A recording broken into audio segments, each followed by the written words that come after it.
you can say international or national scenarios, and you will be surprised that whenever you write, okay, and if you commit some mistake, right? So what kind of scenario you have to face? Okay, these are some famous cases. Okay, look at the very first one, that is a speech made by Melania Trump versus Michelle Obama. Right, she has been accused of plagiarism for a speech she made at the Republican National Convention 2016. There has been, I think, uh, those days it was a big news, I should say, right? And it has led to, you can say, very uh, difficult situation for uh, Michelle Obama, right? Then there are other stories as well. That is Harry Potter and the Goblet of Fire by J.K. Rowling versus Adrian Jacobs. Okay, the author of the Harry Potter series has also been accused of plagiarism. Okay, the state of British author. Okay, so this is the another controversy. Then the Lord of Rings series by J.J.R. Tolkien versus Richard Dawkins, right? That is another famous story. Then the game of Pong created by Harry versus Manox, okay, during 1970. That is again very popular, okay, but at the same time, it was into controversies due to this plagiarism and so on. Okay, and last one we have the Dan Winnick code written by Dan Brown. Okay? So this is the international scenario. So whenever you write, or like say for example, I have prepared this stuff for you. Okay, what is expected is you should cite the sources from where you have got that particular info. For example, if you can observe my slides, each and every slide, you will find that if con content has been taken up from a particular website, I have put the source at the end, right? For example, in this case, as you can see, source HTTPS, okay, powered by orange.com. Some website name is been put over there. So this is the best way of doing things. Let's say if you want to gather information, if you want to it in the right perspective, okay, you have to have this kind of thing. Okay, that I'll can come up to this particular issue later on. Once again, uh, this was the international scenario. Let's have a look at the national scenario. Okay, so if you look at, you can say the national scenario, again, you will find that there are big names with due respect to all of them. Okay, and I am not saying that whether they have committed mistake or so on, but these stories are there. Okay, and again, the source is copyleaks.com. Okay, so there are 5 famous plagiarism cases in our country. Okay, they are listed down here. That is 5 plagiarized article on Indian Foundation website. Big names like MJ Akbar, Nirmala Sitharaman, okay, Swapna Dasgupta and others. Okay, they have been accused. Later on, what has happened that I am not saying whether these people were wrong or whatever, but these controversies were there in media. Then chemistry professor accused of plagiarizing, I should say, more than 70 articles. Okay. Then Kavya Vishwanathan was accused of plagiarism for her debut novel. Okay. Then Stanford University wrote to late President APJ Abdul Kalam about Professor Rajput's plagiarism. This was again, I should say, very popular controversy those days. Then plagiarism accusation against Dr. Gurunathan and his group. Okay, but so what I intend to emphasize here is that is this has become a, you can say, a big problem, and that's why the government has taken up this particular issue. Rather, UGC has taken up this particular issue very seriously, and they have come up with certain guidelines and so on. They have defined everything. Okay, what is expected when it comes to academic writing and so on, and that has been defined under the head what they call it as academic integrity, right? But critically, if you observe, that is during 2007 to 11, what has happened? That these India has reported the highest number of plagiarism in our country, and that has led to what we call it as the need to address this particular issue at the national level. Right? So before moving further, okay, we need to understand what are ethics, right? And then you can say the research ethics and academic ethics and whatnot, right? But in general, what are ethics? Okay, that we'll just try to understand with the help of simple example. Okay. So let's say you are moving on a street. Okay. And you found some money lying on the street. Okay. Now there are various possibilities. Okay. Either you will leave it as it is, or you will pick it up and spend it. Okay. You will pick it up and give it to charity, or you will do something else. Now this is an open-ended question for those who are present in the session. Okay, what you will do? Which particular option you will go with?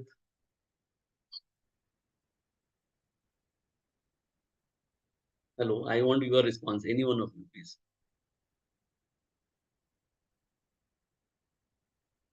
Can you hear me? Or first of all, I found good number of people right now. There are around 55 participants. Yes. Any answer?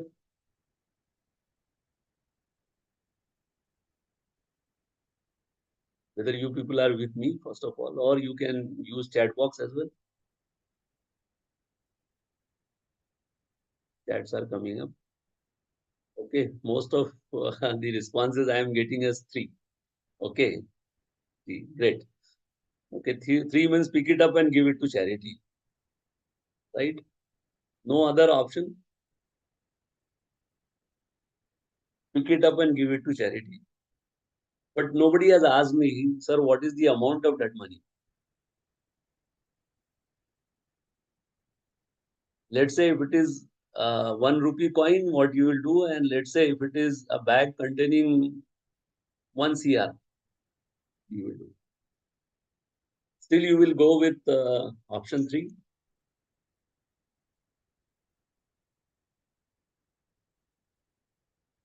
I will appreciate if you unmute yourself and respond.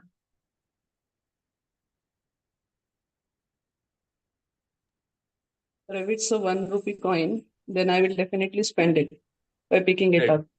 If Achha, it's you a will 1 spend it. crore, If it is 1 rupee yeah, coin, then you because, will spend it. You will say, because spending it or keeping it will be the same. is it? And Let's say if it is 1 1 crore, crore. then I will try to see who left this money here. Great. Because it could be smuggling, it could be Yes. anything.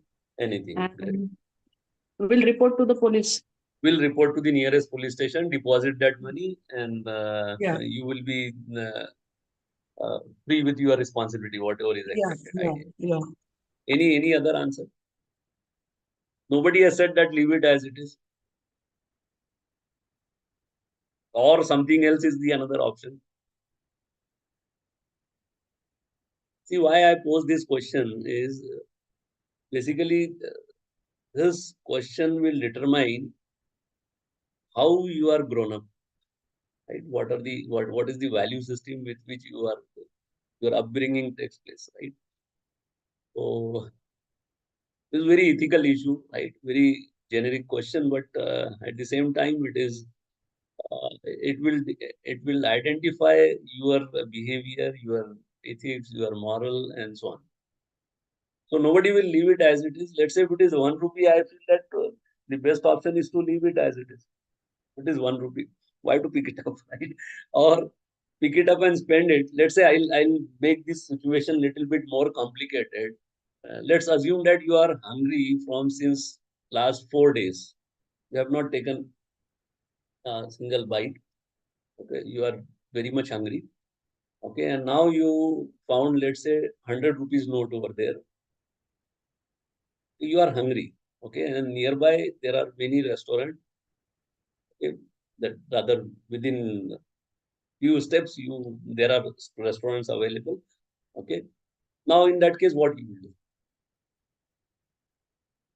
Let's say you are hungry. Okay, since last 4 days. Okay, and there is a 100 rupees note.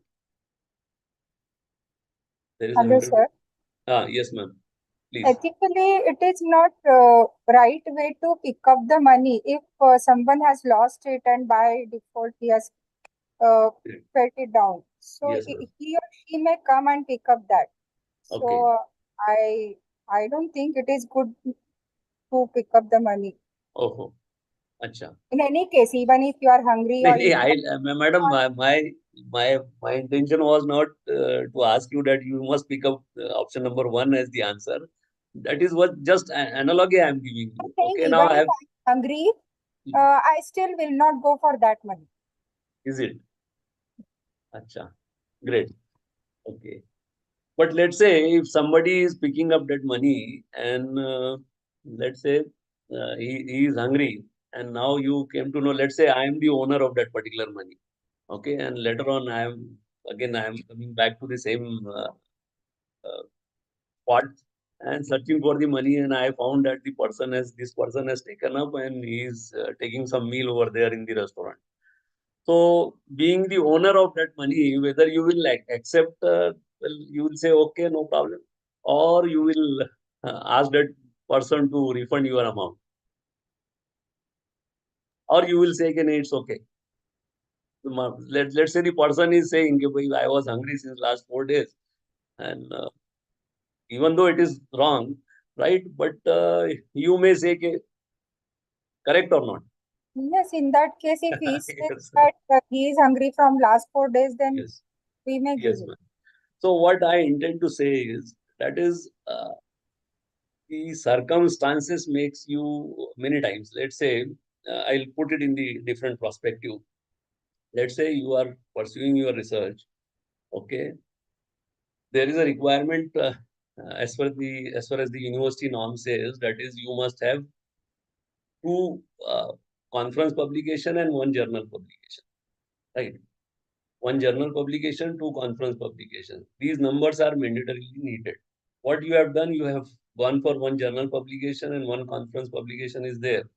Now you are short of only one paper, all right, and your promotion is due next month.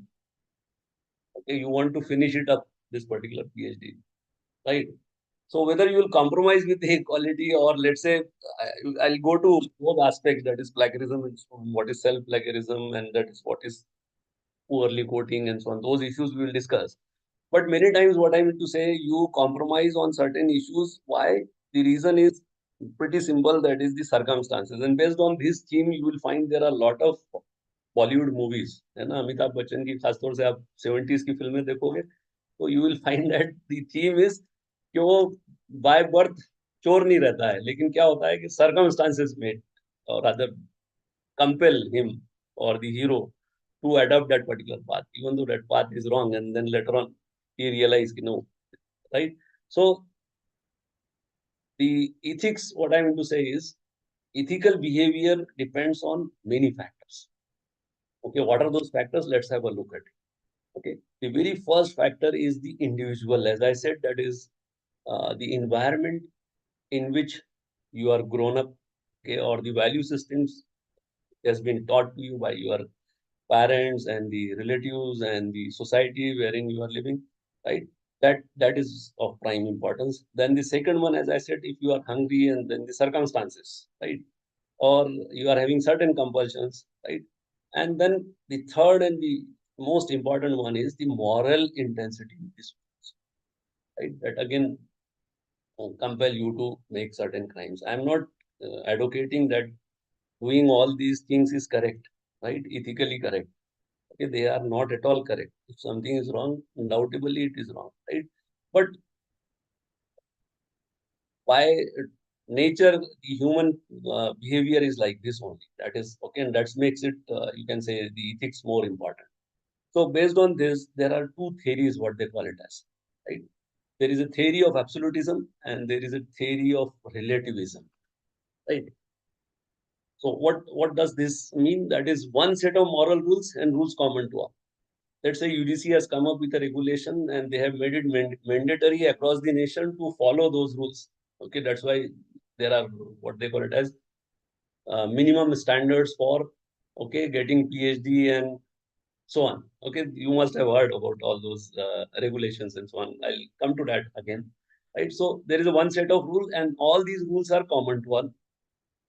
Rules unlikely to change, and there is a dogmatic approach. Right, an absolute truth exists, but in reality, okay, you have when you follow the relativism theory, many acceptable set of rules are there. as I said, ki bhai, if somebody is hungry and you know that that person has taken your money and he has taken lunch, okay, and then, okay, so many acceptable set of rules. Okay, that is situational as I was talking. Okay. So rules can change over time. Okay. And there is a pragmatic approach, what they call it as the practical approach. Pragmatic means practical. And there is no absolute truth. Everything is true to the degree of some truthfulness. Maybe 80% true, 20% false, something like that. Right? So these two theories makes your rather determine your ethical behavior. Right? So if something is wrong, for example, if you look at international syllabus, particularly the developed nation, okay, let's say if the president of United States, if he is found, okay, lying, okay, he will be treated as if an ordinary man is treated, right? Right. So rules are one set of rules. They are common to the king as well as to the public, right? Okay. But the other way, you have a relativism theory, okay, which is a little bit different as far as ethics are concerned, right? So why do ethical issues arise in publications? Okay, now we'll come back to our own area from where we have started. That is, we are trying to understand what is research ethics, right? Okay, so research ethics, we compromise on research ethics. Okay, there are reasons to it, right? So why do ethical issues arise in publications? Journals exist to enhance the scientific database. So enhance seniority and promotion. Since it is linked with your, let's say, for example, if you want to, under CAS, you have applied and you want to become from assistant professor to professor, you have requirements that you have to have minimum 6 Cooper's index or SCI index publication and so on and so on, right? You have to have a minimum API score of 120 and so on, right? Since it is linked, and that's why it is happening. Okay, I very well remember when I joined way back in 1990 as a lecturer in government engineering, Amravati. Those days, the eligibility criteria was BE BTech first class. And we hardly, I don't remember, I remember only one person who was my teacher was this. He did PhD those days. That is, I'm talking about 86 to 90, 91, 92, 93. Right. So he was the only PhD in the entire institution because for even becoming principal, PE qualification was sufficient enough. Okay, even PG was not required those days. Right. So, but now it has been linked. Now, if you look at the, say, for example, if you want to be a assistant professor in a university department, you have to have minimum PhD. That is the eligibility condition. I'm not talking about the publication and all, right? Now, since it has been, that's why people are, those many numbers of PhDs are being produced. You simply remove it from your promotion or selection, nobody will do PhD, right? So, enhance seniority and promotion, since it is linked with your bread and butter, that's why it is, you can say, it is becoming important, right? Then you look at the, you can say the publication houses, you will find that they are coming up with new journals and so on because it is a bread butter for them. Publishers profit, companies profit, and so on, right? And that's why these issues are nowadays becoming more important and more relevant, right? So let's come to the actual topic, that is what is academic integrity. I will just try to, again, I'll refer to the UGC notification in this regard. UGC has come up with a beautiful document wherein they have clearly defined what this academic integrity is. What is academic integrity as it has been defined by UGC is academic integrity is the intellectual honesty in proposing, performing, and reporting any activity which leads to the creation of intellectual property. Now, intellectual property is a term which includes many things, right? IP is, you have, you can say the copyrights are there, then you have patents and whatnot, publication and so on, right? So what is it? It is the intellectual honesty. Okay, it's talking, UGC is talking about the intellectual honesty. You have to be honest while not only writing, but in proposing, performing, and reporting an activity. See, these terms, even though it seems to be pretty simple, but it carries a lot of meanings. Okay, proposing means coming up with the idea wherein you claim that this idea is proposed by me. Okay, we use these terms very casually while preparing synopsis, or you can say writing in the thesis and so on, or performing any experiment. And reporting means now coming up with publication. Okay, any activity, maybe some experimental setup you have carried out, and now you are reporting the result and so on, right? Which leads to the creation of intellectual property. Right? So this is how it has been defined by UGC. Now, why do we compromise integrity? Again, there are reasons for it. Either you publish or perish. Okay. As I have already told you, that is, since it is linked with the promotion, selection, and appointment, it is being compromised or becoming famous. And to your surprise, okay, there are certain countries which gives monetary rewards. Let's say if you write a paper, okay, in China, what do? They give you certain grants for writing papers, right? And that's why you find. So since it is linked, again, that is a sort of earning bread and butter, okay, while undergoing some course. Okay, if you come up some publication, the government will give you certain grants for that, right? So monetary reward, since it is linked with money, that's why we compromise with the integrity, right? Now again, when I say that people compromise integrity, meaning thereby there has to be certain you can say types of compromises. So the very first one is what they call it as the duplicate, right? So republishing the same findings again and again, because again it has been mandated by various agencies that you have to have these many number of papers. Now you have only one idea. Okay, how can you publish 3 different papers on the same idea? So what do the people do? They come up with the block schematic in one paper. They come up with what should I say, the results in the another paper, and they come up with little bit analysis of that particular result in the third paper. So as a matter of fact, the paper remains same, the idea remains same, but they most of the people they rush after the numbers. Right? So republishing the same finding. Okay. And that's why whenever you go for submission to any conference or any journal, you will find that they ask you whether the same manuscript is under consideration somewhere else or not. Okay, we casually tick it. Okay, but most of the time people submit it at 2, 3 different conferences or journals, and then okay, so this happens, right? So republishing the same finding in different papers, submitting the same manuscript to 2 or more journals at once. Okay, dividing one research paper into many little papers, what they call it as salami slicing. Okay, this is again happening at a jet speed. All these things are categorized as duplicate publication, right? Okay, many times when you go for valuation of thesis, you find that the researcher claims that he or she has come up with 9 publications or 10 publications, double digit many times, right? Whereas the idea remains same. When you talk with him or her, he will say the contribution, when it comes to contribution, only 1 or 2. So number of contributions are 1 and 2, and the number of publications are 9. How come it is possible? Right? So meaning thereby somewhere you are compromising, and why the supervisors again asking for the numbers, because their promotion, their I should say the other things, their academic profile is linked with all those publications and so on, and that's why we are rushing after all these numbers, right?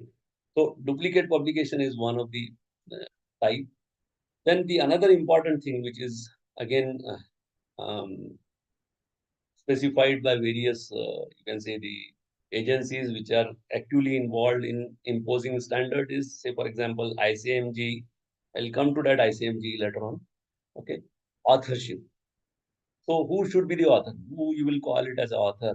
Again, author includes, this has been defined by the UGC New Delhi. What they say, author includes a student or a faculty or a researcher or staff of higher education institution, or in short, what they call it as HEIs, right? Who claims to be the creator of the work under consideration. Okay.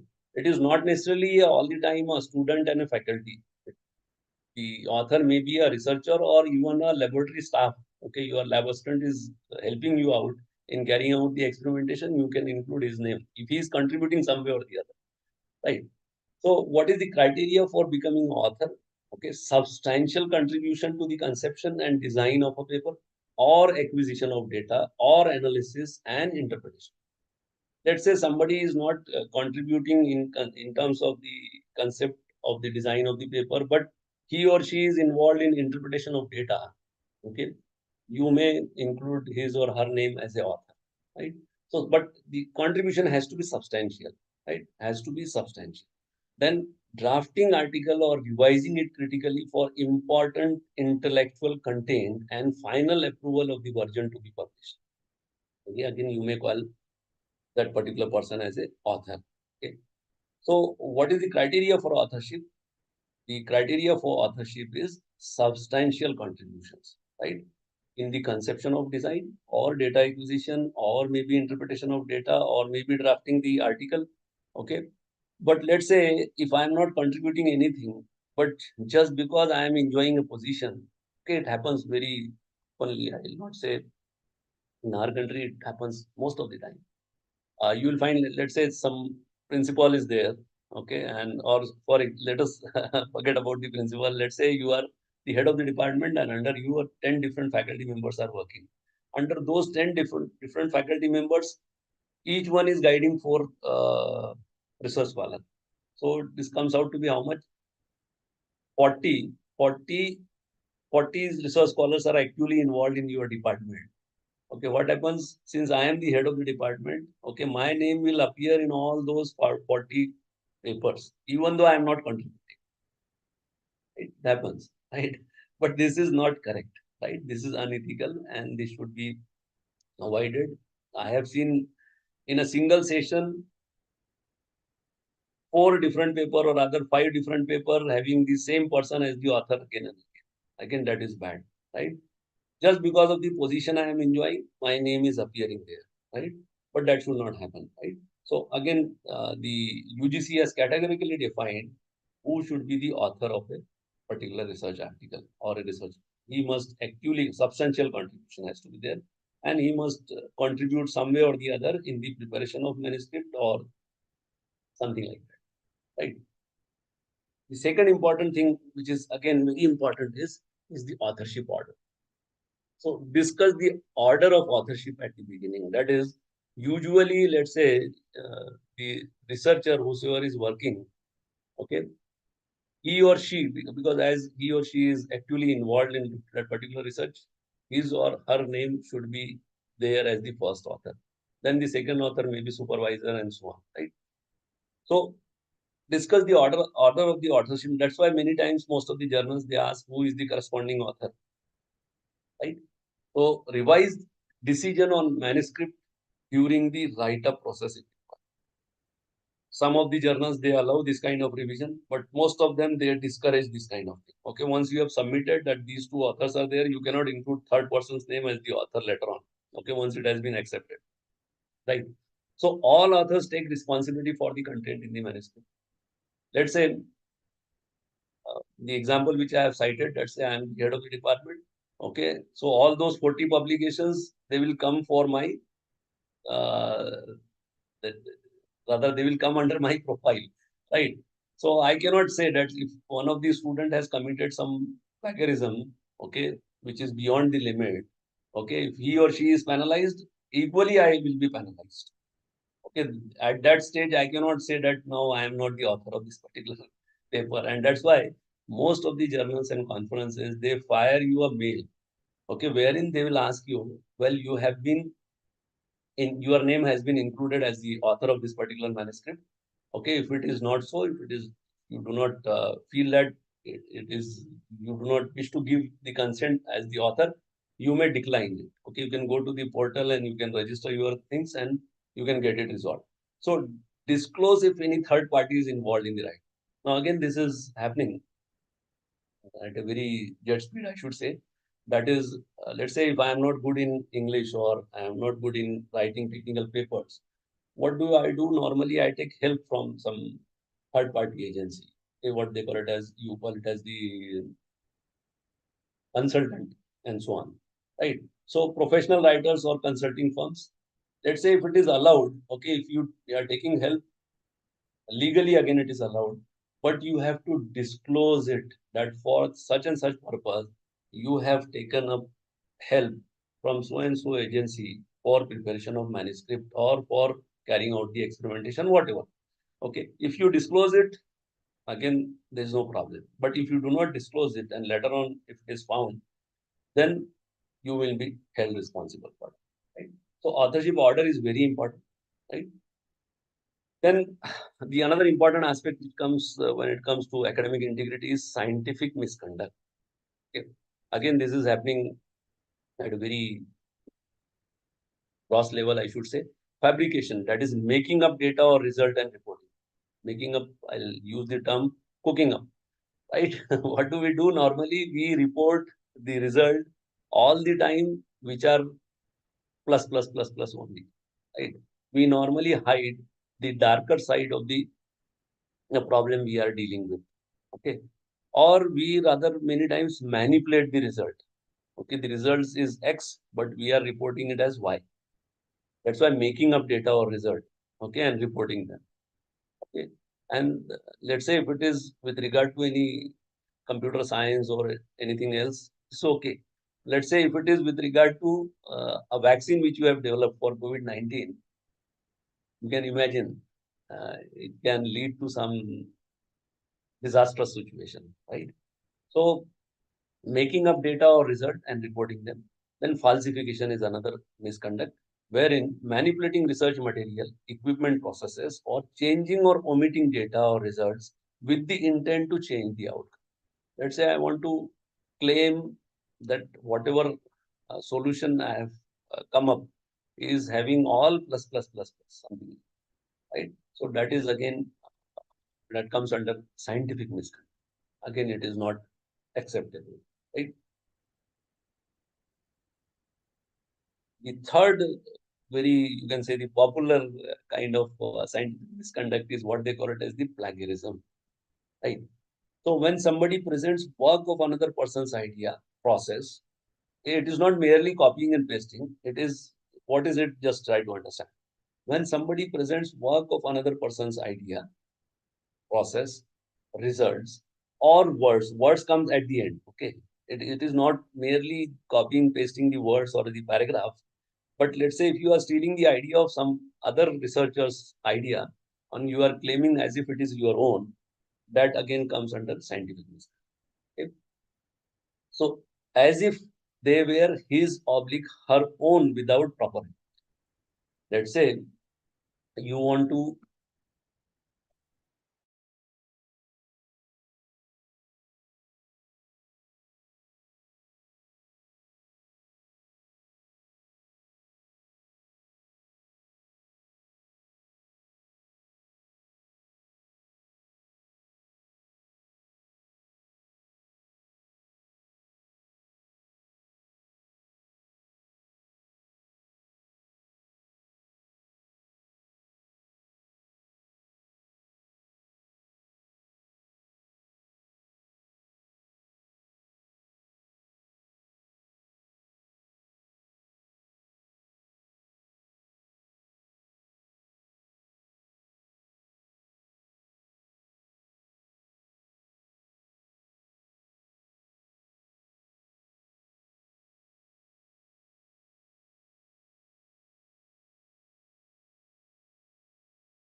Hello. I'm sorry, I was having some connectivity issue. Hello. Hello. Can you hear me? Yes, sir. Yes, sir. Sorry, there Yes. was some connectivity issue at my place. Okay. No And that's problem. why all of a sudden I have to. Anyway, so I have joined through some alternate, right? Whether my, let me share my, again, I need to share my screen and so on, right? Yes. So there we are. I think probably here we have left.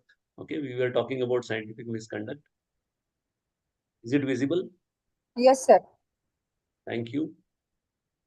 Okay, for bandwidth issue, just I will keep my camera off, okay, if you allow me. Okay.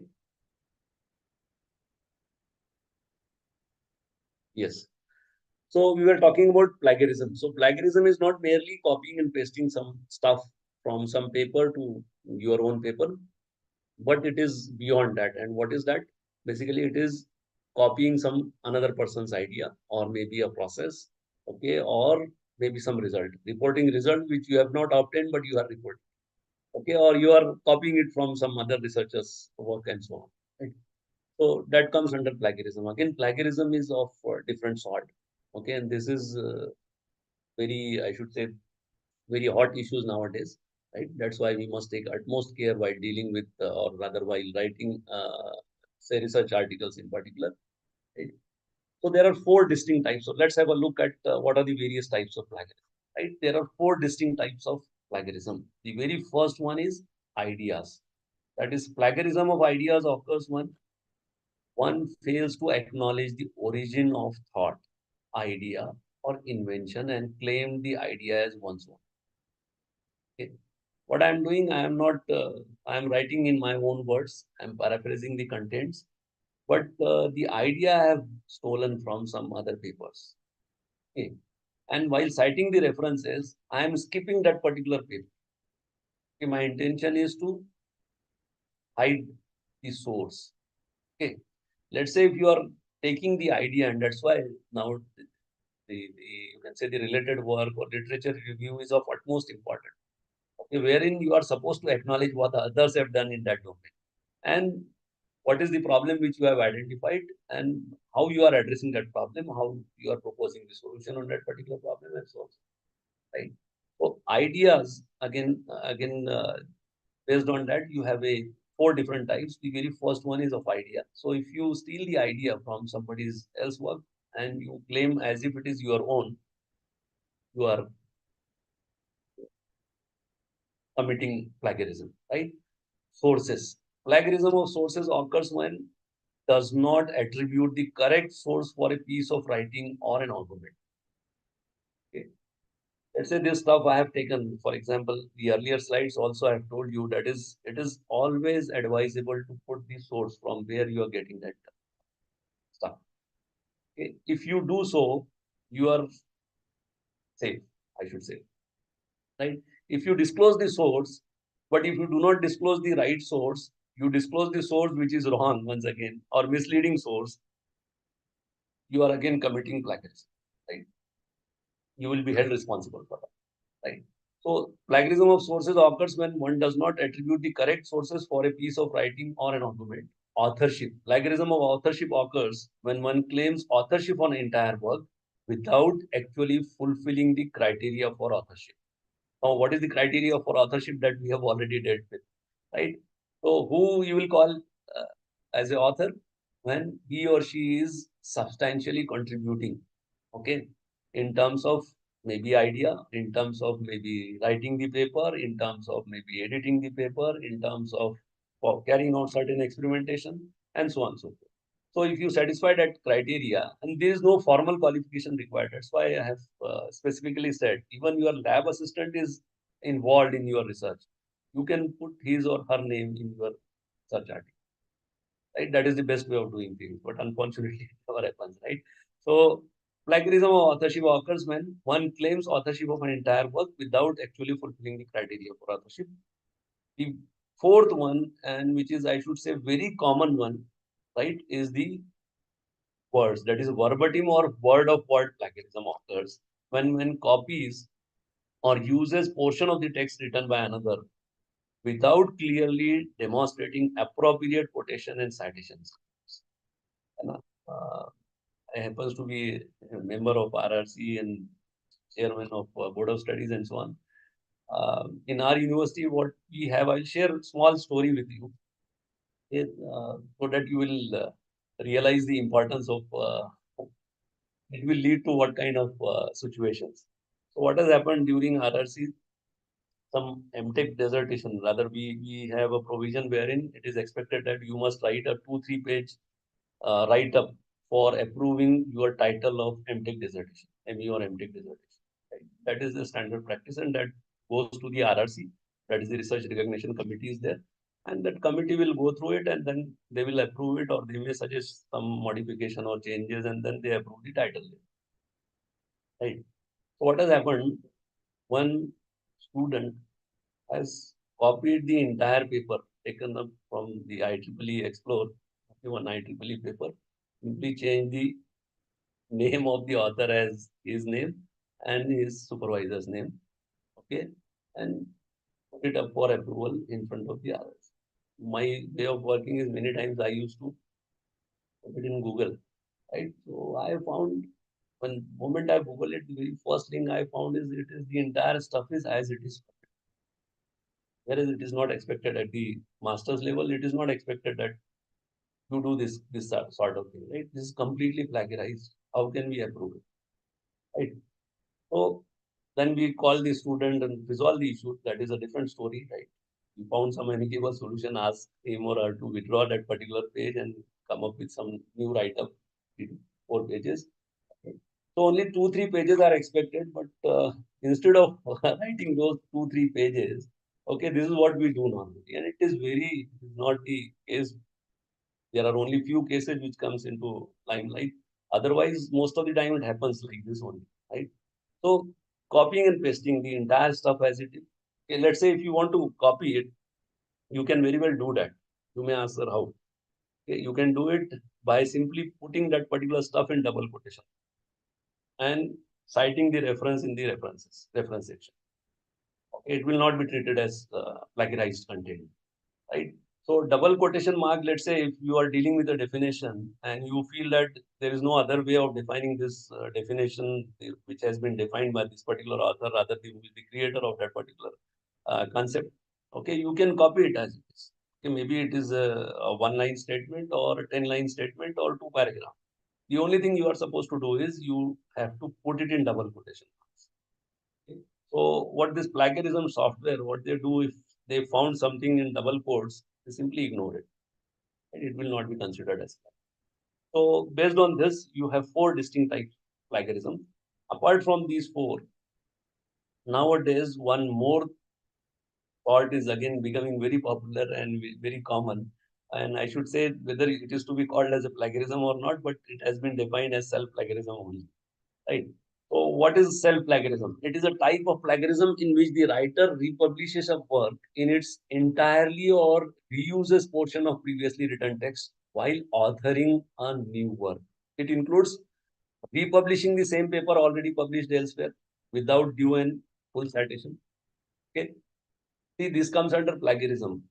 I'll share some story which I have faced when I was doing research way back in 2006 or 2004 to 6 somewhere. Right? So publishing smaller scripted work from a longer and previous without due and full citation in order to show a larger number of publication, that is again running out after numbers. Okay? 10 publication, 20 publication and so on. Reusing data already used in published work or communicated for publication in other work without due and full citation. See, everywhere if you critically observe that if you acknowledge it, okay, and if you cite it in your reference, you are out of this uh, issue, right? But if you do not cite it, if you do not rather disclose it, okay, it will be treated as plagiarism. Let's say I have written a paper, I am writing on the same paper, little bit different, small modification, I am coming up with new paper. Now it is mandatory on my part to mention my own paper in the references. But if I do not do so, okay, and again I'll be under this dilemma only, right? So it is self-plagiarism. Now it happens. Now this is a very serious issue, and many times it is. That's why I said some of the people they feel this comes under plagiarism. Some of the people they feel that this is not a plagiarism, and so on. Let's say you are writing uh, papers while undergoing your research. Okay, you come up with 2, 3 publication, and later on, what you do? The same thing.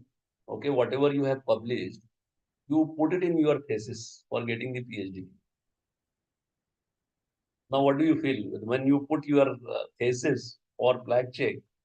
Okay, and let's say if it is indicating that this stuff you have not paraphrased it, you have copy and pasted it because this is your own work. There is nothing wrong. Okay, but again, when it comes for valuation to the referees, okay, they may accept or they may reject. Okay, or some of the people they say, okay, you write the same thing, no doubt about it. It is your own idea. Everything is okay, but you have to write it in your own words once again. Rather rewrite it. Rather rewrite it. But at one end, we are compelling the student to go for minimum 2 or 3 publications. The other end, the ideal way of doing this kind of thing is that don't ask for any publication. Okay, allow the student to write the thesis. Okay, and then later on, after getting the PhD, he or she may come up with some publication. Just on that, right? So that is the right way of doing things. But unfortunately, and that's why I will share one small thing with you. That is, UGC has now come up with a regulation wherein they have excluded this mandatory publication. Now, for getting a PhD degree, you need not have to have some 2 or 3 publications to your credit. Then and then you can apply for submission and so on. Okay. These are led to this because this is again self-plagiarism and so on, right? So again, this self-plagiarism is highly dangerous because the plagiarism software tools, okay, they don't categorize it as a self-plagiarism. They categorize it because there you have only one thing, what they call it as the similarity index. If your similarity index is below 10, acceptable. If it is above 10 to whatever, you have various penalties. We'll go to that slide, okay, while discussing what are the penalties that one has to understand, right? So self-plagiarism is again a sort of plagiarism, right? Another thing which comes under self-plagiarism is breaking up a longer, larger study into smaller sections and publishing them as altogether new work without due and full sections. That is, I am instead of putting out the entire idea in one paper, I am preparing 3 different papers and I am breaking up it in 3 different papers, okay, and then publishing it and getting credits for 3 papers instead of one. Okay. Then paraphrasing one's own previously published work without due and full citation of that is again categorized as self-plagiarism. This I am not saying, okay, again you look at the bottom. Okay, as per UGC's notice dated 20th April 2020, 4 year down the line. Today is 17th April, right? 20th April 2020, they have come up with this self-plagiarism. Okay, 2018 it was not there, but 2020 they have come up. Okay, so things are changing, right? We are all Indians, we find solutions to every problem. Right? So, but the agencies working at the national level, the policy makers, okay, they have to. That's why they have to come up every now and then with a new direction. Okay, and many times we feel why these many directions are there because the problems are arising. Okay? Since the problem earlier, the self-plagiarism problem was not there. There is nothing mentioned. If you look at the 2018 regulation, it was not at all there. Okay, then 2020 they have come up because they have faced this self-plagiarism problem, right? So that's why I said the dogmatic and pragmatic. If you remember the earlier slide, right? So rules change with respect to time. Okay, then again there are 2 broad categories. What they call it as the unintentional and intentional plagiarism. What is unintentional plagiarism? Let's have a look at it. Paraphrasing poorly, meaning they are changing the sentence structure but not the words, or changing few words without changing the structure. Right? I hope you people are with me. Right? So paraphrasing poorly, changing the sentence structure, but not the words, or changing few words without changing the structure. Okay, that is paraphrasing poorly. Okay, this is again, there are tools available, I do not say, right, on this platform, but there are tools available for paraphrasing, right? Okay, nowadays, the AI has made it possible, right? Quoting poorly, that is putting quotation marks around a passage that is partly paraphrased and partly quoted. Okay, that comes under quoting poorly. Then citing poorly, that is omitting an occasional citation or citing inaccurately. That is, instead of citing the proper reference, what I am doing, I am taking the readers to somewhere else. Okay, that is again, that comes under unintentional plagiarism. It happens many times unintentionally, and that's why it has been categorized as unintentional plagiarism. Now, yes, the second category is what they call it as intentional plagiarism. That is passing off. This is serious, right? Passing off as one's own pre-written papers from the internet or other sources, copying an essay from the internet online. So the example which I have cited while discussing that RRC issue, if you remember, copying an essay from the internet as it is, online sources or electronic database, without quoting or giving credit, simply putting my name over there and reproducing it. That is highly dangerous. That is intentional. There is no excuse for that. Right? Cutting and pasting from more than one sources to create a paper without quoting or giving. Okay. So cut paste, control C, cut paste technology, right? Again, that comes under intentional plagiarism. So this is a little bit dangerous. Okay, intentional plagiarism, there is no, right? You have to face consequences, whatever it is. Now, what is excluded? At the same time, there are certain things which are excluded from plagiarism. So UGC has come up very clearly in 2018 direction itself. That is, all quoted works reproduced with all necessary permission and or attribution. For example, my diagram is there or some photographs are there. You want to use it as it is even in your paper, no problem. What you need to do, you need to seek my permission or the author's permission. Or let's say, in most of the cases, what happens, we transfer that right to the publisher. Okay. So definitely you have to seek permission from the publisher as well, right? Because when I publish, see, my idea is to get PhD. What do I do normally? I transfer all my rights as a author to the publisher. And that's why they, let's say I have written a paper and that is there in the IEEE Explore. Let's say I want to access it, I need to pay some license fee for that. Okay, if I wish to download it. Okay. Even though I have written it, but since I have transferred the rights to the publisher, IEEE Society, okay, they have every right to charge. Okay. So in the similar manner, let's say wherein the rights have been transferred from the author to the publisher, and you want to use that particular diagram or some stuff from that paper, okay, wherein the rights are vested with the publisher, you need to seek permission from the publisher, not from the author, right? And that too in writing. Okay, if you do not have that kind of permission, you cannot use it legally. You may be sued in the court of law. Right. So all references, bibliography, table of content, preface and acknowledgements. Again, these things are excluded from plagiarism. All generic terms. For example, there are certain things which are, should say, they are known facts, okay, or laws. For example, Newton's third law, Newton's or whatever, right? So standard symbols, okay, and standard equations. That never comes under plagiarism. Common language or coincidental terms up to 14 consecutive words. There is a limit, right? Number of words should not be more than 14. Okay, that is again excluded from plagiarism. Common language means well-established fact, quote, figure, or information that is known to most of the people. It is in the public domain. It is well known to everyone. Okay, that comes under common language. That is again excluded from plagiarism. Right. Now, what are the penalties? As I have told you, that is, this is a very serious issue, and we have to take it very seriously while writing papers and so on. And UGC is again very serious on that.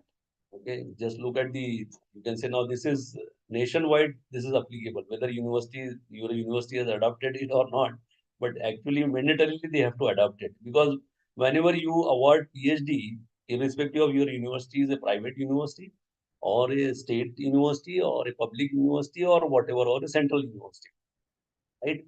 This is mandatory, right? Because every PhD, you have to issue a certificate indicating that you are following UGC's minimum standard and norms for the award of PhD degree regulation 2018 and as modified from time, right?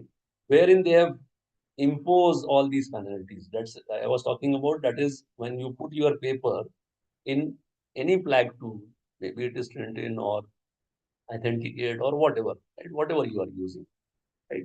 And the similarity index, let's say, if it is up to 10%, minor similarities, no penalties, it is acceptable. Okay.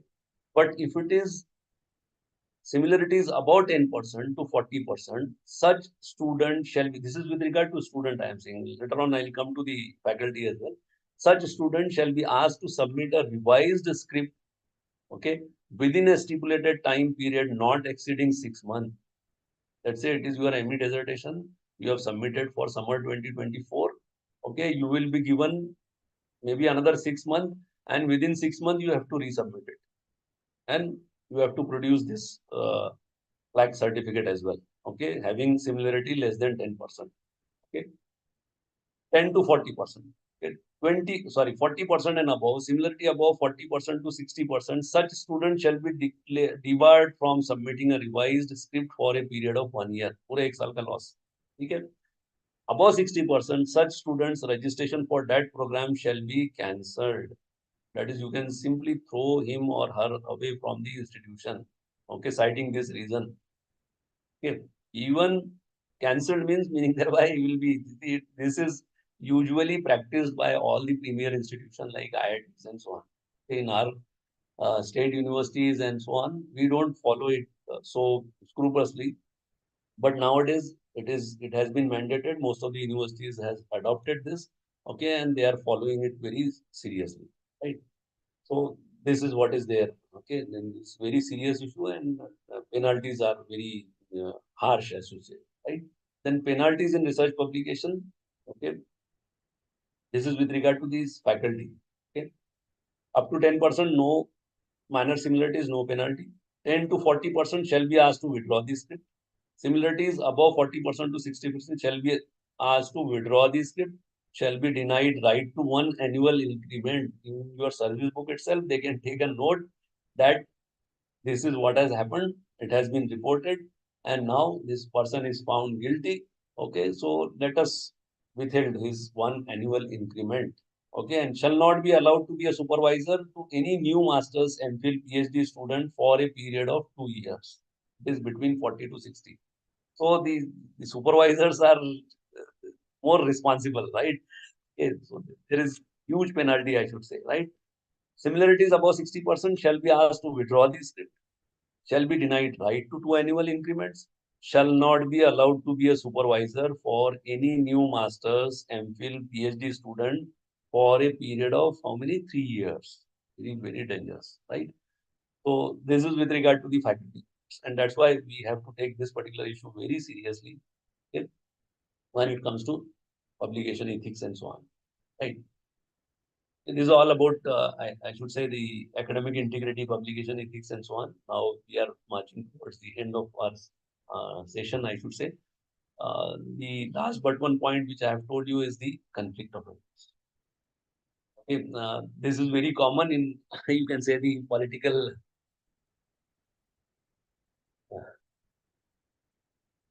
You must have heard about one thing. I'll put you one simple example, okay, which will make the things a little bit clearer. That is, let's say you are a president of a political party, and you wish to be a prime minister. So, president along with prime minister, president of a political party. Okay, let's say Rahul Gandhi is the president of, for the sake of example, right, without any political biases, right? He is the president of a party, right? And he want to enjoy the position. This controversy has arisen many times, right? So he or she has to resign from one of the positions because there is a conflict of interest, right? There is a conflict of interest, right? So conflict of interest exists when there is a divergence between an individual's private interest, competing interest, and his oblique or her responsibilities to scientific and publishing activities, such that a reasonable observer might wonder the individual's behavior or judgment was motivated by consideration of his or her competing interest. Put it in simple words, that is, let's say you are the author of a paper, you have written a paper, and at the same time you are a managing editor or editor in chief of a particular journal, and you wish that the same paper you want to publish in your own journal, right? And because you are enjoying a position over there. Now, whom to send this particular paper which you have written as a reviewer? Okay, you may use that. That decision again may influence because you are the editor in chief. Okay, and you are the author as well, right? So conflict of interest exists when a participant in the publication process, maybe say for example author, peer reviewer, or editor, has a competing interest that could unduly influence or be reasonably seen to do so his or her responsibilities in the publication process, submission of manuscript, peer review, editorial decision, and communication between authors, reviewers, and editors. Right? So the last paragraph, whatever is there, the source is WAML, that is Word Association of Medical Editors. See, when it comes to technical writing and so on, we don't have these kind of issues, right? But when it comes to medical education and so on, right? These issues are of prime importance because you can come up with a product which is not properly tested, okay, and then you directly administer those drugs to the patient. So that may lead to even, that's why you must have heard that is the COVID-19 scenario. What has happened, right? Without carrying out some, you can say the trials, okay, the drugs were administered, okay, remdesivir, okay, which was then later on the WHO has come up with the fact that this remdesivir is not the solution for this COVID-19, right?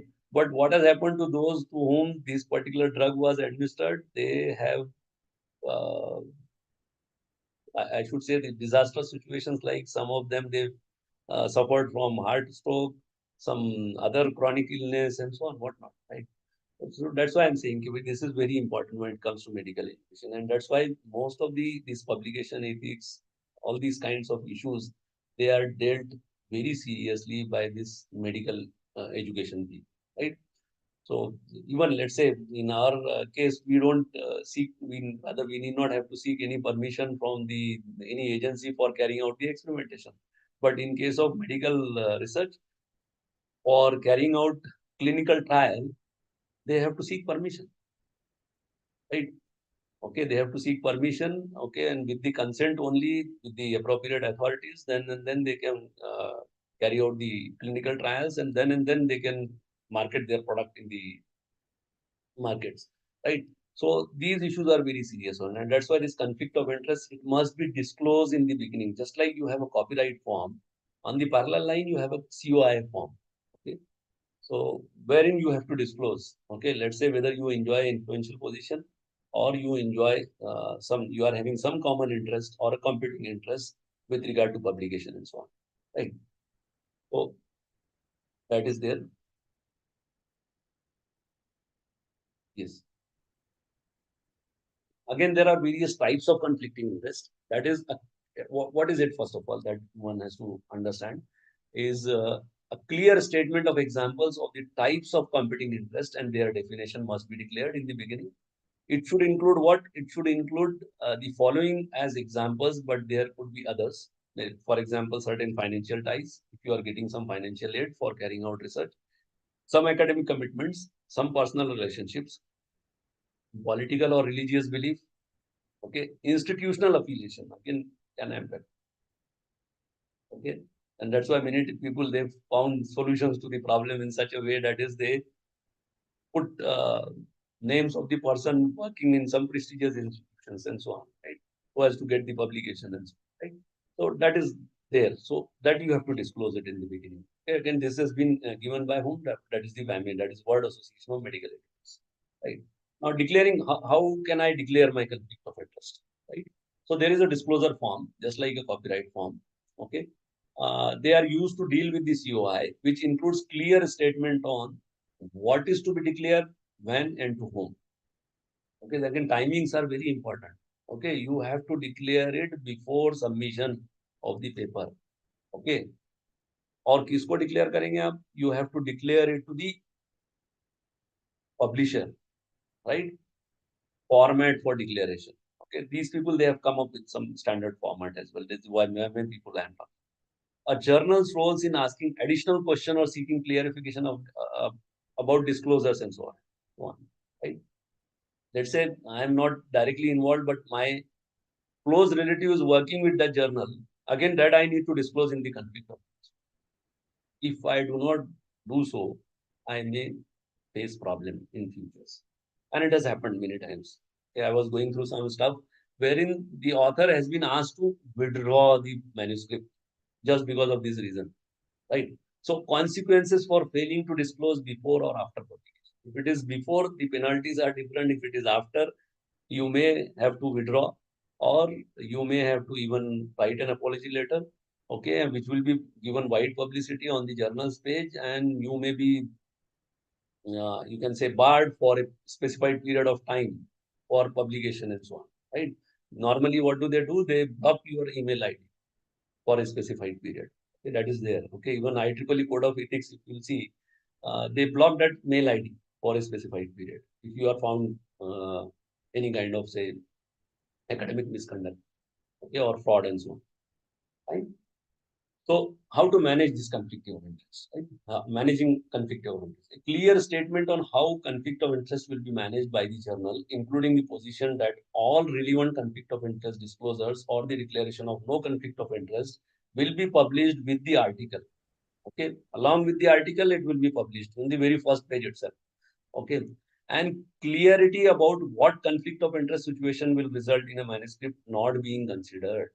Right, as I've told you, my relative, close relative, working with the journal, right, company. Okay, that I need to disclose.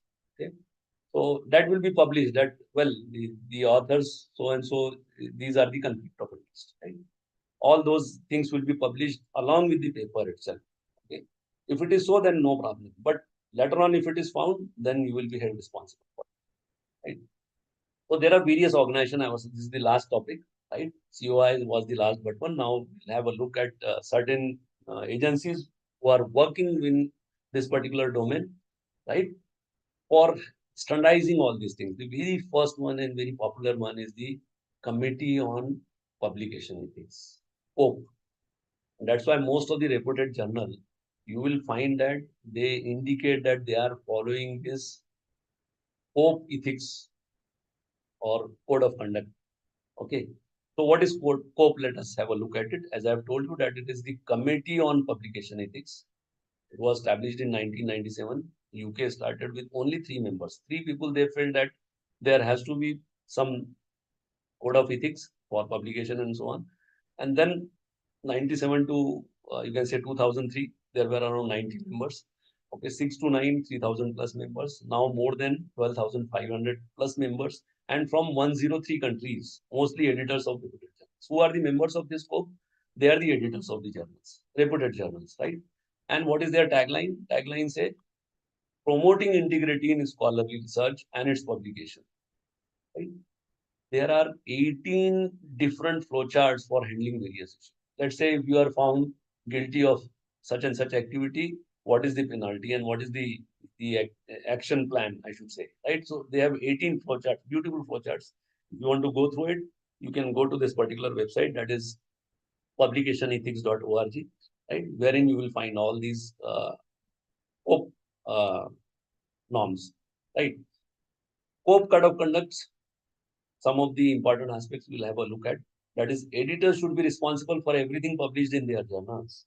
Earlier, the most of the time, what happens, they say that the whatever contents are there in this particular journal, these are the views of the author, and the editor and so on. They are not responsible in any way. Okay. So later on, if it is found that something is wrong, the copyright form says like this, that is whatever is there, you are responsible for that, right? But these people, they are making, because you are dealing with life, This, as I said, that is WAME and the scope, right?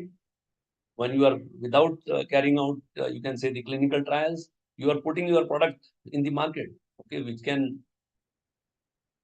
even kill some people, right? Or it may have some adverse effect, right? So they should strive to meet the needs of readers and authors, right? Constantly improve the journal. These are the code of ethics. These are the bindings on the part of whom? On the part of the editor, right? Ensure the quality of material they publish. Champion freedom of expression. Again, that is very much there. Maintain the integrity of the academic record. Now, this is what we have talked about at length, that is the academic integrity, right? Then preclude business needs from compromising intellectual standards. Okay, no compromises. Always be willing to publish corrections, clarification, reactions, and apologies when needed. As I've told you, if you are found guilty, or the authors are found, or any other organization is found guilty, you have to retract your publication. Retraction means withdrawal of that publication with a written apology, which will be published in the journal only, right? And if there are certain corrections, let's say you are reporting wrong results, right? Again, somebody challenge it, okay, you have to come up with the corrections, okay, and so on and so forth. Certain clarifications, okay, certain things you are, many times what happens, we play with the words, right? So again, you have to come up with clarification that the meaning of this statement is not like this, it is actually like this, right? Something like that. So clarifications, all these things has to be published, and it is the responsibility of whom? It is the responsibility of the editors of that, right? Those who want to explore this in greater detail, they can go for the core practices of COPE, wherein allegation of misconduct is one of the important aspects, authorship and contributorships, complaints and how to launch a complaint, okay, how to launch appeal, how to deal with conflict of interest or competing interests, journal management, post-publication discussion and corrections. So many times we feel that our paper is published, that is the end of the story, but that is not all the time end of the story, right? There are some post-publication activities as well, wherein people will discuss your paper. Okay, they will come up, they will challenge certain things which you have claimed in your publications. Okay, and you have to come up with some corrections or some explanation with that regard, right? So this is the core practices of COPE, right? The another important organization which is dealing with all these academic integrity issue is the WAME. Okay. WAME, as the name suggests, it is the World Association of Medical Editors. Okay. And this is again an old organization established in 1995. It is a global non-profit voluntary association of editors of peer-reviewed medical journals. There are around 1,900 members. Look at the volume, right? And again, they have very well-defined policies to deal with ethics and professionalism and so on. Okay, so they have policies like, say, principles of transparency and best practice in scholarly publishing, right? मला एक citrizens भेटलं. Citizen. I'm sorry, ma'am. Citizen. Ma'am, whether you can see the slides or not. आपण बघू शकतो. Neena Dhamle, madam. Am I audible? Right? Yes. Sorry, okay. 10-15 minutes will wind up, don't worry. Right? So, principles of transparency is there, then relationship between journal editors and chief editors or the owners, again, that is clearly narrated and they are dealt with in detail. Okay, this WAME. Okay, then global health and politics, peer review process, everything is crystal clear defined. If you go through all these documents, these are all hyperlinks. Other publication related issues, for example, impact factor. Again, it is being manipulated. Okay, it is being manipulated because if you enjoy a strong position, okay, your position will influence your publication or the impact factor. So the registration of clinical trials, as I was talking about, again, they have a very well documented document with regard, that is how to deal with registration of clinical trials and so on, right? So this WAME is there again for authors, and then conflict. What is the authorship? Conflict of interest, and so on. That is again there. They have handful of resources, okay, wherein ethics case discussions are there, consultations are there, and so on. Right. The last one is the ICMJE, that is International Committee of Medical Journal Editors. Only 16 members, a very small group of people. Only 16 members are there, and they have produced multiple edition of their document. They have come up one document, what they call it as the URMs, that is Uniform Requirements for Manuscripts. So there is a little bit, I'll not go into the details of the historical perspective, how it has evolved. Some British person, he or she has written a paper, and what has happened that the editor has sent that particular transcript back to the author, indicating that this is not, this has to be like this, that is the abstract should be like this, and so on and so forth. So what he did is, he has started with, there are no standards on what basis this person feel, these are his own opinion. So why not to have a forum wherein we will define all these things, and that's why nowadays you have a clear-cut guidelines. Okay, most of the journals, they come up with that the abstract should not be more than 350 words, right? There has to be a you can say introduction section, then literature review, and so on. Okay, even their word limits are clearly defined. So this is nothing but the uniform requirements for manuscript. Okay, they have developed it, and gradually it has evolved over a period of time. Okay. And actually, the very first time they met in 1978, that's why it is called as the Vancouver Group or Vancouver Style. Okay, if you refer this or rather Google it, you will find that it is a Vancouver Style. Again, that is there. Okay, 1979 first URM took place, then 97 complete revision, 2007 last version, and adopted and followed by almost all the large journals. Okay, it is again very well known. So it is called as uniform requirement or Vancouver style. Okay, the name they have later on changed in 2013. Recommendation for the conduct, reporting, editing, and publishing of scholarly work in medical journals. And 14 to 17, they come up with some annual revision of that document. That is how your paper should look like in general. Again, they have various stuff. Okay, you can go to this ICMJE website and you can go through all this, who is the author and so on. They have their own standard documents, right? So with this, I thank you all for patience hearing. Now, if you have any query, you can fire it now. We will have some discussion and then thank you very much. Thank you, sir. Thank you so much. Participants, the forum is open for discussion of the questions, queries. You can ask if there are any questions of the query directly Professor Mohammad Atique, sir. Please, anyone. There are two possibilities.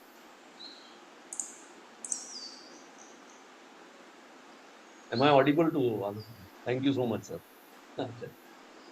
Any specific query if somebody wish to ask?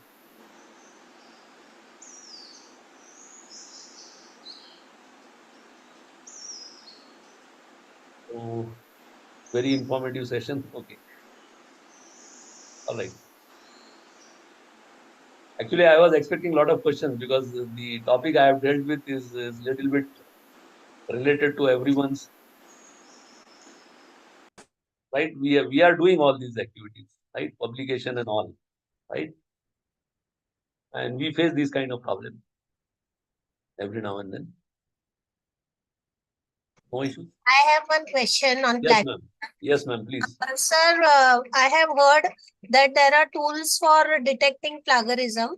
Correct. If it is for the postgraduate and PhD thesis, what is the policy the university should adopt for taking control of the plagiarism in the university level? Actually, in our university, ma'am, we in a library, in our central library, actually we have this facility available, right? So what is expected is you should submit your manuscript to them, okay, through email or maybe on some soft copy pen drive, right? Then what do? They submit it to the tool, whatever is available. We have access to certain tools, but it is in a controlled manner. Nowadays, we are working on that. That is, it will be extended to all the heads of the department and so on. Okay. So they submit it, and then whatever report they get, they normally send it to you through email, or if you approach them in person, there is some nominal fee, 50 rupees or something like that. And the guidelines, as far as whatever you said, the guidelines are the same, whatever I have just discussed. That is the 2018 guidelines we are following. If it is for PhD, if the similarity index is less than 10%, we allow the candidate to submit. Okay, without certification, we normally do not allow the candidate to submit the thesis. For PhD, it has to be less than 10%. Okay, for masters, we don't have any policy in place, but for PhD, we are very clear. We are following because, as I have told you, that is our PhD section. They have to issue a certificate to the candidates that whatever PhD the candidate has acquired, it is as per the minimum norms and standards laid down by UGC 2018. So for PhD, it has to be less than 10% similarity index. Right?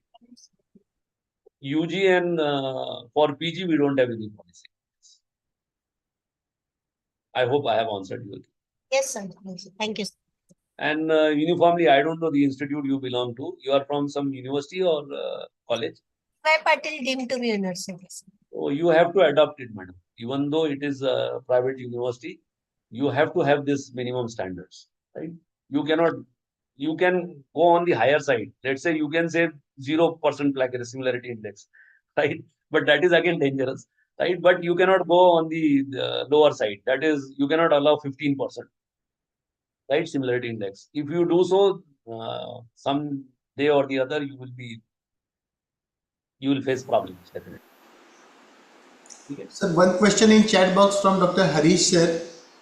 Mention about the false inclusion of the name of the higher authority as an author. Are there any rule for preventing this? That's why I said it is ultimately an ethical issue, right? So many times it happens that is the persons who are enjoying the topmost position in the organizations, okay, that is there. But the UGC is very clear about it. That is, they have clearly defined who should be the author. And let's say if the person is not contributing, but still wish to have his or her name as the first author, that is, I'm sorry that it is very pathetic and very dangerous, right? The solution is the ethically the people have to follow, right? That is all. Yes. Sir, nowadays UGC is only considering research article published in Scopus, PubMed, Web of Science. Yes. Why it is so? Because we need to find answers. Because what has happened? UGC care list is again having a lot of problems. One journal, let's say, if it is there in the UGC care, next day morning, again, if you check it, you may find that that is missing from the list. Because what happens, it is continuously upgrading. And that's why, particularly Scopus indices, or you can say SCI index, or SSRN index, these indices are very important, right? Okay, Publon and so on, right? So why they are important? Because they are maintaining certain standards. Scopus, you will find, again, I'm listening to various problems. Again, the same kind of scenario is there. So if you want to publish your paper and your paper is really worth, you should go for Scopus, and that too, there are again different quartiles, Q1, Q2, Q3 and Q4. So don't go for Q4 quartile journal. Because Q4 quartile journal, it may happen. Today it is there in the Scopus database, but maybe after 1 month or so, if you again check it, you may find that that is discontinued. Because again, that database is again, they are reviewing whatever journals, okay, and what is happening nowadays is just because of this open access and so on, okay, there are a lot of journals, okay, wherein they are having, I should say, their own business model. Okay, they want to make money out of it, and they charge 30,000 rupees, 20,000 rupees as the article processing charges, right? So it is a business model for the publisher and so on, right? So don't go for either go for Q1, Q2 is highest. If you can do that, nothing like that. But even if you go for minimum Q3, again, there are chances that it will be, it is sustainable and it will be there for at least a couple of years, right? But if you go for a Q4 kind of Scopus journal, okay, again, even that's why I'm saying NAC is not considering any paper which is less than the Scopus index. Okay, that's why, let's say if I am putting from my department 40 odd papers, okay, which my teachers have claimed, at the end, what we came to know that out of those 40 papers, only 10 are considered by the NAC. Why? Because again, they don't do it manually. What they do normally do, they go for your ORCID ID or they for your Scopus ID, and whatever data is there, they fetch it directly from the Scopus database.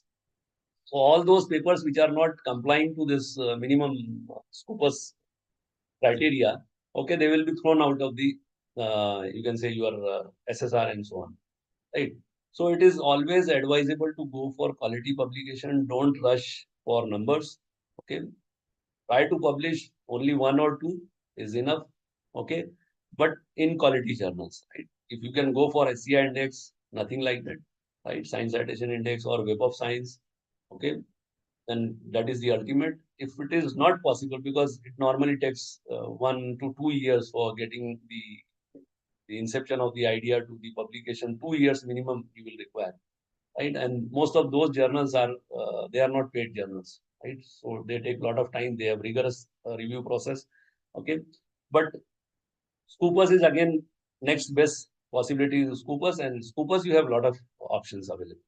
But while searching the paper in Scopus or your journal, okay, you go to the, you can say the journal website homepage, and you just see the indexing. If it is less than Q3, okay, don't go for it.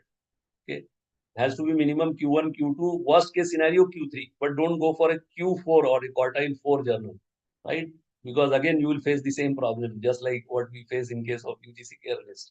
Okay, maybe after a few days, you may find that journal is missing from that one. So again, see, this is not the end. What happens? Let's say you have published today, okay, and when you are appearing for interview in 2016, sorry, 2026, so your expert summit committee may refuse, because when the expert will search in 2026 and they don't find your journal, it was there in the Scopus database when you have published it. But when you are appearing for the interview, they may say it is not a Scopus index. So these kind of problems are there, and that's why my advice is you go for publication minimum Q3 or Q2, quartile 2 or quartile 3 publication. Don't go less than that.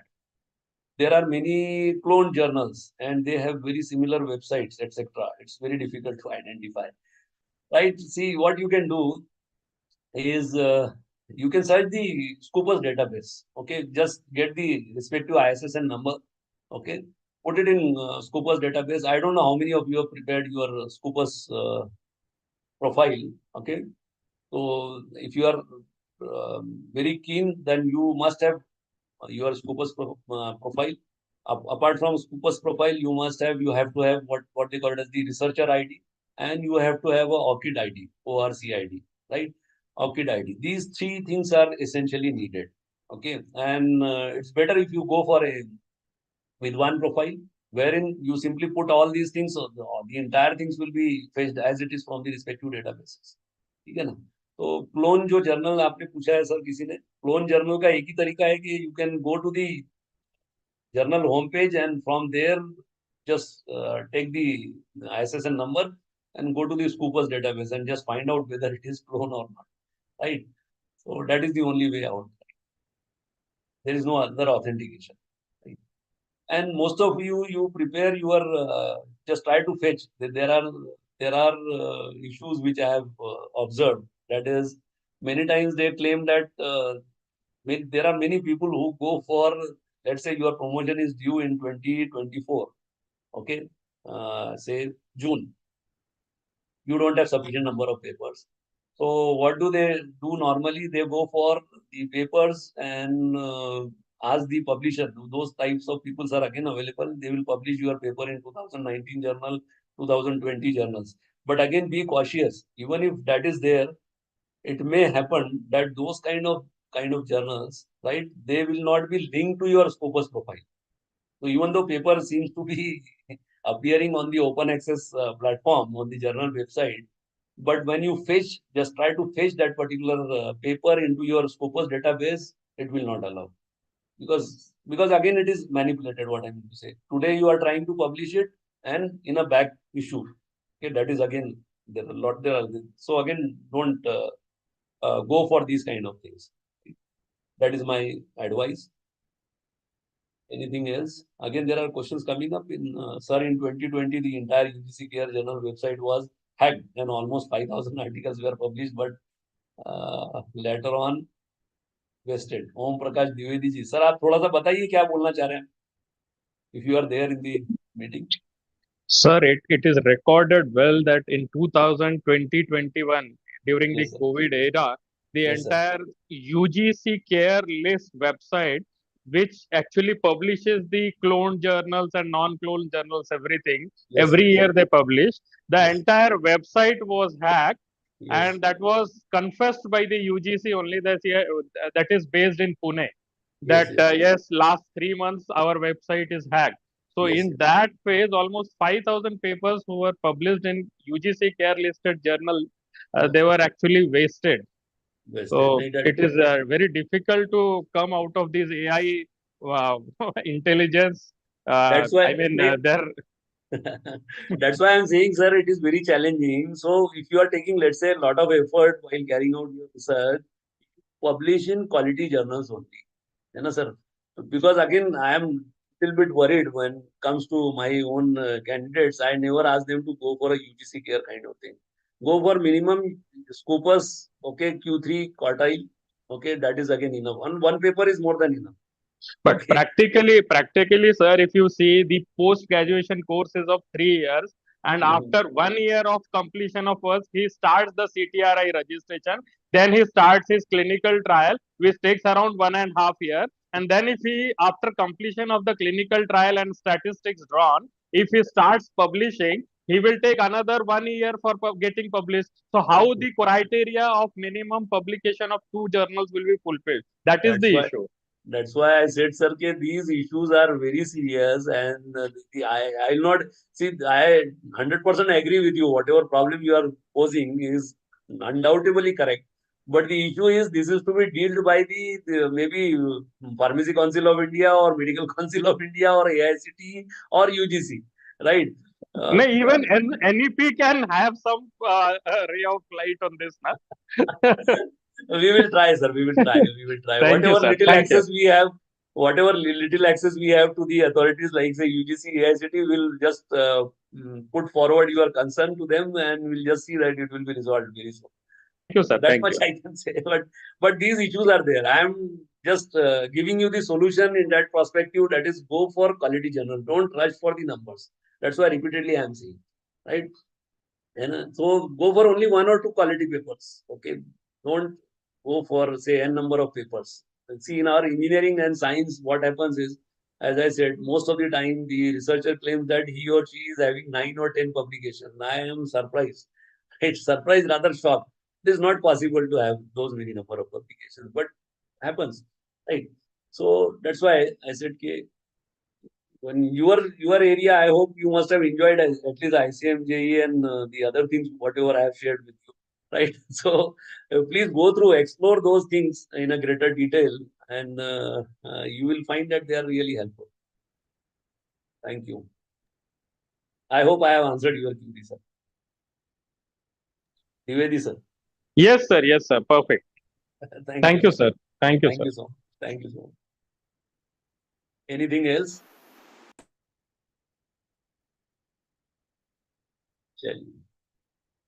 So I think today probably we are meeting for the last time.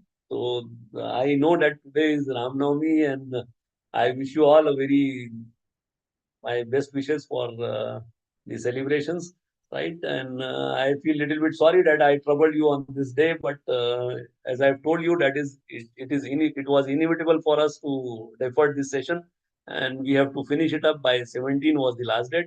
So I put on record my sincere thanks to all the participants. I was surprised that around how many are there? Around 70 participants are there, right? So thank you very much. This is all over from my end. Okay. Thank you, sir. Thank you so much.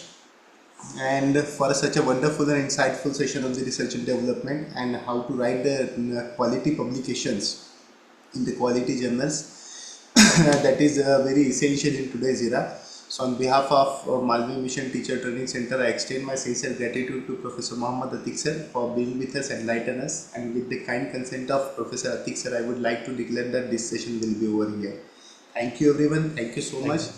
A couple of instructions are for participants. Those who have not attempted the assessment quiz, they have to attempt assessment quiz till 6:30 p.m. today itself.